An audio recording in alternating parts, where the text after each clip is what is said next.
सूर्य की नई दिशा मेरे मित्रों, राहु केतु के अक्ष से सूर्य देव 17 सितंबर को मुक्त हो रहे हैं मेरे मित्रों। तो क्या भाग्य आपका साथ देगा? क्या आपकी वाणी, आपका व्यक्तित्व, आपका धन, आपका परिवार, इन सब चीजों का साथ आपको मिल पाएगा?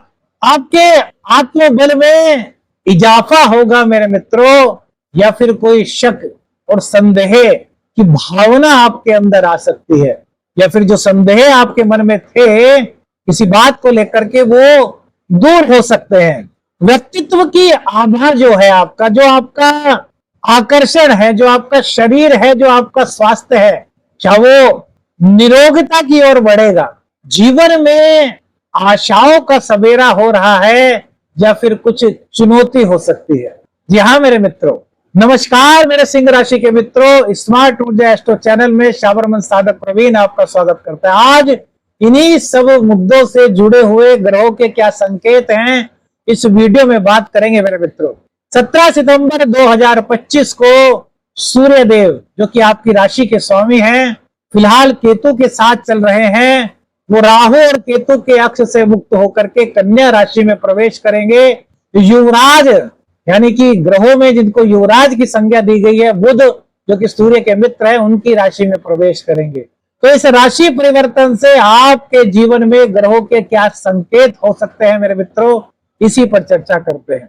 देखिए मेरे मित्रों, पिछले एक महीने से लगभग क्या हो रहा है कि केतु के साथ सूर्य हैं और राहु की दृष्टि उन पर है, जिससे कि गोचर में पितृ दोष का निर्माण हो रहा है, पितृ योग का निर्माण हो रहा है, और इसी के साथ साथ ग्रहण योग भी बन रहा है, जो कि 17 सितंबर को अब समाप्त हो रहा है। तो इसके कारण कहीं ना कहीं आपने अपने जीवन में आत्मविश्वास की कमी कुछ हो सकता है महसूस की हो। आपको ऐसा फील हुआ हो कि यार, जो मेरे अंदर की एनर्जी थी, जो मेरा आत्मविश्वास था, जो मेरे अंदर एबिलिटी थी, उसको मैं पूरी तरीके से अपने जीवन में प्रयोग नहीं कर पा रहा। स्वास्थ्य को लेकर के कुछ छोटी मोटी दिक्कतें हो सकता है आपके साथ पेश आई हो मेरे मित्रों।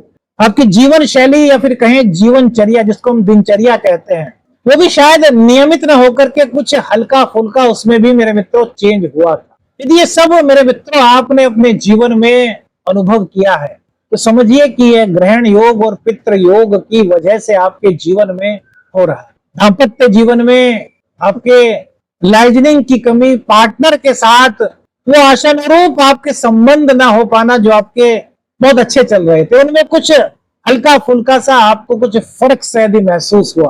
तो ये सब मेरे मित्रों इस योग के कारण हो रहे थे। अब ग्रहण योग हट रहा है, राहु केतु के अक्ष से 17 सितंबर को सूर्यदेव मुक्त हो रहे हैं। तो आपके जीवन में क्या उजाला आ सकता है, क्या ग्रहों के संकेत हो सकते हैं मेरे मित्र? जो हमने चीजें कही मेरे मित्र, यदि आपके साथ हुई तो हमें कमेंट्स जरूर कीजिएगा, अपने अनुभव जरूर बताइएगा मेरे मित्र। अब देखिए, आपके लगन के स्वामी, आपके व्यक्तित्व के स्वामी, आपके आत्मविश्वास, आपकी इच्छा शक्ति, आपके सोच के स्वामी सेकंड हाउस में जा रहे हैं। सेकंड हाउस किस चीज का है मेरे मित्रों? तो आपकी धन संपत्ति का है, आपकी बचत का है, आपकी वाणी का है, आपके परिवार, आपके कुटुंब का है।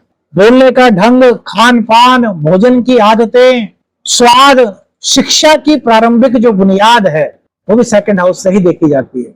नेत्र, विशेषकर दाहिनी आंख का विचार भी सेकंड हाउस से होता है मेरे मित्र। आपकी पारिवारिक मूल्य और संस्कार, वही सूर्यदेव की दृष्टि अष्टम भाव पर होगी। तो मेरे मित्र, ये संदेह का घर है, ये आयु का भी घर है, विद्या का भी घर है। गुप्त विद्या, ज्योतिष, अचानक परिवर्तन, छिपे हुए कुछ काम, कुछ गुप्त संबंध, आध्यात्मिक परिवर्तन, अनुसंधान, रिसर्च और गहन अध्ययन, इन सब चीजों पर मेरे मित्रों सूर्य देव का कुछ ना कुछ संकेत आपके लिए है। सबसे बड़ी बात तो मेरे मित्रों, अब आपके व्यक्तित्व में आकर्षण की वृद्धि के संकेत सूर्य देव दे रहे हैं। आपके स्वभाव में, व्यक्तित्व में अगर आप कुछ एनर्जी की कमी महसूस कर रहे थे, तो इस गोचर काल के दौरान उस कमी को आप अपने जीवन से दूर पाएंगे। आपका शरीर कहीं ना कहीं पहले से अधिक आपको मजबूत फील होगा। आपका जो स्वास्थ्य, यदि आप स्वास्थ्य में कोई दिक्कत महसूस कर रहे थे, आपको ऐसा लग रहा था कि यार मैं कुछ थका थका सा हूं, आपको ऐसा लग रहा था कि यार एनर्जी की कमी है, तो मेरे मित्रों यहाँ पर राहत के संकेत है। यानी कि स्वास्थ्य लाभ के संकेत यहाँ पर सूर्य देव की कृपा से आपको प्राप्त हो सकते हैं। आपके चेहरे पर एक नई आभा का प्रस्फुटन हो सकता है मेरे मित्रों।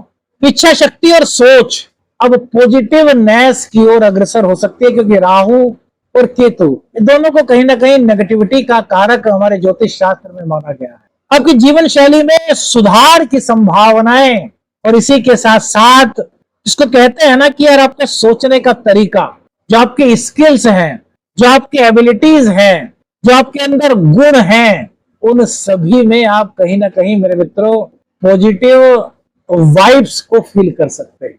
लेकिन मेरे मित्रों ये जो राशिफल है ना, ये ग्रहों का संकेत है। यदि आपको कोई व्यक्तिगत निर्णय पर पहुंचना है तो मेरे मित्रों किसी विशेषज्ञ को अपनी कुंडली आप अवश्य दिखाइएगा, क्योंकि राशिफल ग्रहों का एक संकेत मात्र होता है मेरे मित्रों। और सेकंड हाउस में सूर्य देव का गोचर, यानी कि कन्या राशि में सूर्य देव का गोचर हो रहा है। सेकंड हाउस सिंह राशि की कन्या राशि होती है, सेकंड हाउस होता है कन्या राशि।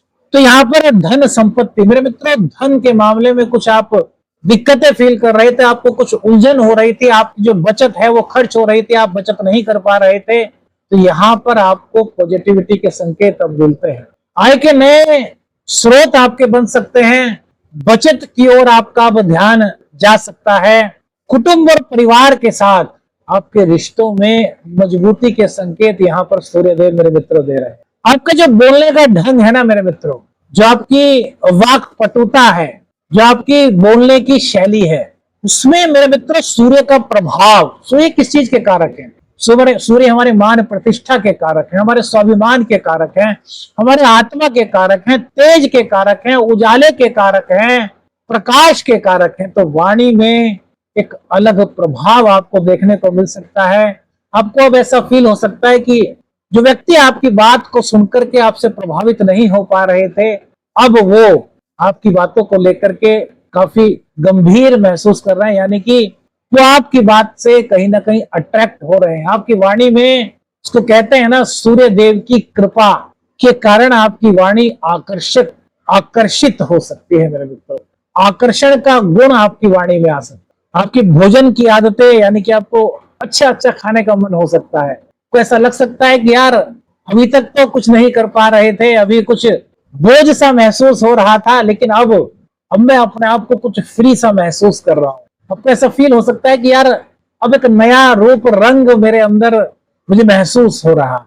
नेत्रों को लेकर के कोई दिक्कत थी, नींद की कुछ कमी को लेकर के दिक्कत थी मेरे मित्रों, तो उसमें कहीं ना कहीं कमी आने के संकेत अब सूर्य राशि परिवर्तन के कारण आपको मिल रहे हैं। राहु केतु के अक्ष से सूर्य देव जो मुक्त हो रहे हैं, ये आपके जीवन में नए उजाले की किरण, नया प्रकाश, नया सवेरा मेरे मित्रों, इसी सब चीजों का संकेत दे रहे हैं। लेकिन मेरे मित्रों अब यहाँ पर एक चीज और है जिसके बारे में आपको बताएंगे कि राहु और सूर्य का षडाष्टक योग मेरे मित्रों बन रहा। पहले एक दो चीजें और बता दें, फिर इस चीज पर आपको थोड़ी सी क्लियरेंस देंगे कि आपको किस तरीके से इन चीजों से, मतलब इन चीजों के अगर कुछ नकारात्मक प्रभाव हो सकता है तो उनसे कैसे दूर आप हो सकते। देखिए, 8वां भाव मेरे मित्रों आयु का है। 8वां भाव कहीं ना कहीं संदेह का है, हमारे कुछ सीक्रेट्स होते हैं, उनका यह 8वां भाव हो सकता है। अवचेतन मन, गहरे डर, आध्यात्मिक परिवर्तन, अनुसंधान, रिसर्च और अध्ययन का भाव है ये। तो मेरे मित्रों, यदि आप किसी अनुसंधान में लगे हुए थे, आप कोई रिसर्च कर रहे थे, तो वहां पर आपके लिए अब अवसर के द्वार खुल सकते हैं। कोई आप विद्या सीखना चाहते थे, कोई स्किल सीखना चाहते थे, कोई एस्ट्रोलॉजी वगैरह सीखना चाहते थे, न्यूमरोलॉजी सीखने की आपकी इच्छा थी, तो फिर इस तरह की कोई भी स्किल्स आप सीखना चाहते थे, तो इस दौरान वहां पर आपको ऐसा अब फील होगा कि यार ये चीजें सीखनी चाहिए, और हो सकता है कि आप उनको सीखना शुरू कर दें। इसी के साथ साथ मेरे मित्रों, प्रेम संबंधों के लिए समय काफी आशानुकूल हो सकता है। शिक्षा के लिए, पढ़ाई के लिए, आपके करियर के लिए काफी अच्छे संकेत सूर्य देव के इस गोचर के कारण मिल रहे हैं। करियर में कुछ प्रमोशन की संभावनाएं यहाँ पर बनती हैं।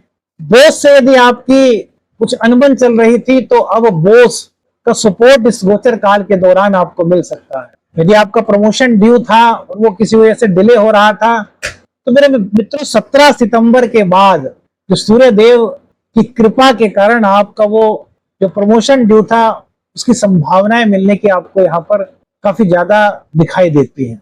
अब और राहु मेरे मित्रों आपके सप्तम भाव में बैठा हुआ है। सप्तम भाव हमारे दाम्पत्य जीवन का है, सप्तम भाव हमारे पार्टनरशिप का है। सूर्य से यहाँ पर षडाष्टक योग बन रहा है राहु का। तो मेरे मित्रों इसका मतलब दाम्पत्य जीवन में कुछ कंफ्यूजन की स्थिति हो सकती है, कुछ संदेह की भावना आपको फील हो सकती है। हालांकि वहां पर ऐसी कोई परिस्थिति नहीं होगी, लेकिन आपको कुछ ऐसा फील हो सकता है, क्योंकि देखिए फील होने का मतलब है कि चंद्र पर प्रभाव, और ये चंद्र राशि के आधार पर राशिफल है। इट मीन्स आपकी भावनाएं कुछ इस तरह की हो सकती है। तो यहां पर मेरे मित्रों आपका व्यक्तित्व, आपकी लीडरशिप, आपका आत्मबल ये जीतेगा या फिर संदेह उसकी जीत हो सकती है। किसका पलड़ा भारी हो सकता है, कौन अधिक प्रभावी हो सकता है। तो मेरे मित्रों यहाँ पर आपको पॉजिटिविटी से काम लेना है, क्योंकि राहु जो कारक कहा गया है वो अप्रत्याशित चीजों का कहा गया है, अप्रत्याशित घटनाओं का कहा गया है। राहु को कंफ्यूजन से जोड़ करके देखा जाता है वैदिक एस्ट्रोलॉजी में, ज्योतिष शास्त्र में। अब अचानक से आपके जीवन में आपका दाम्पत्य जीवन बहुत अच्छा चल रहा है, आपकी पार्टनरशिप बहुत अच्छी चल रही है, व्यवसाय साझेदारी में बहुत अच्छा चल रहा है, लेकिन अचानक से कुछ ऐसी बात हो जाए जो आपके मन में शंका कर दे, आपके मन में संदेह कर दे कि कहीं यार मेरा बिजनेस पार्टनर कुछ मेरे साथ गलत तो नहीं कर रहा, या फिर मेरा लाइफ पार्टनर मुझसे कुछ चीजें छुपा तो नहीं रहा। तो सूर्यदेव की दृष्टि अष्टम पर भी तो है ना, तो कुछ ना कुछ, अब हमने क्या कहा, गुप्त चीजों का भी भाव है अष्टम भाव। तो इस तरीके से कुछ आपकी फीलिंग्स मेरे मित्रों हो सकती है। तो यहाँ पर आपको मेरे मित्रों जल्दबाजी में कोई फैसला नहीं लेना, यहाँ पर आपको गुस्से में कोई फैसला नहीं लेना, अपनी वाणी को आपको मृदु रखना है, अपने आप को आपको शांत रखना है। सबसे पहले अपने व्यक्तित्व को शांत रखते हुए उन चीजों को परखिए कि क्या चीज जो आपको इस तरह की फीलिंग्स दे रही है क्या वो वास्तविकता में है। क्योंकि मेरे मित्रों हमारे हिसाब से जो यहाँ पर ग्रहों का संकेत दिखाई दे रहा है वहां पर ऐसी किसी तरह की परिस्थिति का फिलहाल कुछ भी संकेत नहीं। हाँ, ये आपको फील करा सकता है क्योंकि राहु का और सूर्य का षडाष्टक योग बन रहा है। तो यदि आप क्लियर कर लेंगे, आप उनसे स्पष्ट संवाद कर लेंगे, अपने लाइफ पार्टनर से भी और अपने बिजनेस पार्टनर से भी, तो मेरे मित्रों ये आपके रिश्तों को और मजबूत कर सकते हैं। इसमें जरूरत किसकी है? इसमें जरूरत है आत्मबल की, इसमें जरूरत है विश्वास की, इसमें जरूरत है आपके सोचने के तरीके की। क्योंकि राहु की दृष्टि आपके लग्न पर है, तो ये आपकी सोच को प्रभावित कर सकते हैं, आपके अंदर कुछ ना कुछ कंफ्यूजन की स्थिति उत्पन्न कर सकते हैं। तो आपको इनसे बच करके रहना।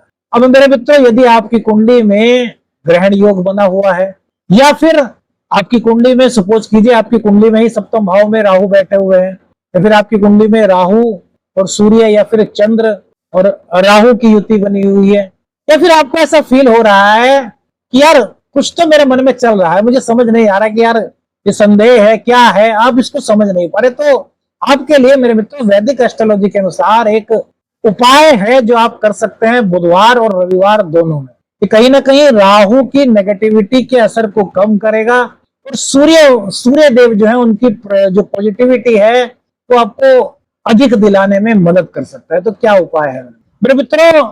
जो हरी चारा होता है जिसको गाय माता खाती है, हरा चारा होता है ना, उसको कहीं पर भूसी भी बोलते हैं, कहीं पर हरा चारा बोलते हैं, कहीं पर घास बोलते हैं। ये मेरे मित्रों बुध, इसमें हरा रंग है बुध है, लेकिन ये कहीं ना कहीं राहु का प्रतीक है।